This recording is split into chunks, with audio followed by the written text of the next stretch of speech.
یہ ذہن کہ لوگ کیا کہیں گے، یہ ایک بیماری ہے، یہ ایک بیماری ہے۔ اس بیماری کی اصلاح آپ برادری کے اندر رہ کر نہیں کر سکتے، اس بیماری کا علاج آپ اپنے گھر میں رہ کر نہیں کر سکتے۔ گھر نے تو یہ بیماری پیدا کی ہے، رشتہ داروں کے مزاج نے تو یہ بیماری آپ میں پیدا کی ہے۔ اگر آپ چاہتے ہیں کہ یہ بیماری آپ کی دور ہو جائے تو پھر کسی اللہ والے کے ہاتھ میں اپنا ہاتھ پکڑا دیجئے، اللہ کی ذات پر بھروسہ کر کے پکڑائیے، اور پھر دیکھیے کہ اللہ آپ کے علم و عمل میں، اخلاص میں کیسی برکتیں اور کیسے کمالات عطا فرماتا ہے۔ تو خلاصہ اس ساری گفتگو کا یہ ہے کہ اگر ہم چاہتے ہیں کہ ہماری اندرونی بیماریاں دور ہو جائیں، ہمارے روحانی امراض ختم ہو جائیں اور ان کا ازالہ ہو جائے اور ان کی اصلاح ہو جائے، تو اس کے لیے کسی مرشد کامل کا دامن پکڑنا ضروری ہوتا ہے۔ اگر انسان اپنا علاج خود کرنا چاہے تو وہ نہیں کر سکتا۔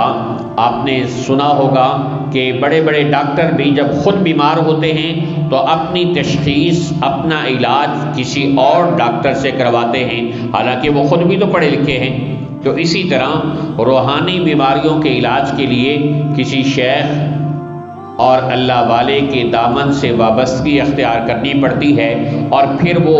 آہستہ آہستہ آپ کے اخلاق سیئہ کا خاتمہ کرتا ہے اور آپ کی اصلاح کرتے کرتے آپ کو علم و عمل اور اخلاص کا امام بنا دیتا ہے۔ اللہ تعالیٰ کی ذات سے دعا ہے کہ اللہ رب ذوالجلال ہم سب کو علم، عمل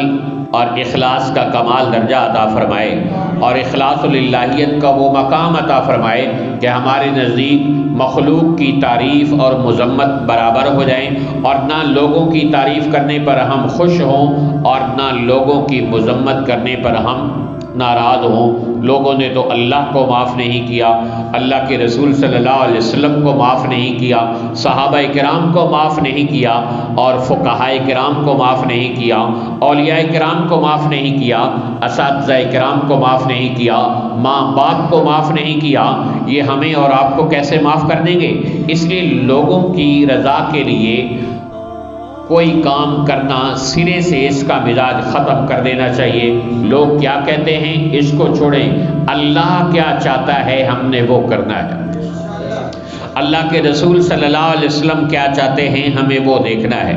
شریعت کیا چاہتی ہے ہمیں وہ کرنا ہے۔ اللہ تعالیٰ کی ذات سے دعا ہے کہ اللہ تعالیٰ ہمیں اخلاص للہیت کی دولت سے مالا مال فرمائے، اور ریاکاری اور دکھلاوے سے ہم سب کی حفاظت فرمائے۔ وآخر دعوانا ان الحمد للہ رب العالمین۔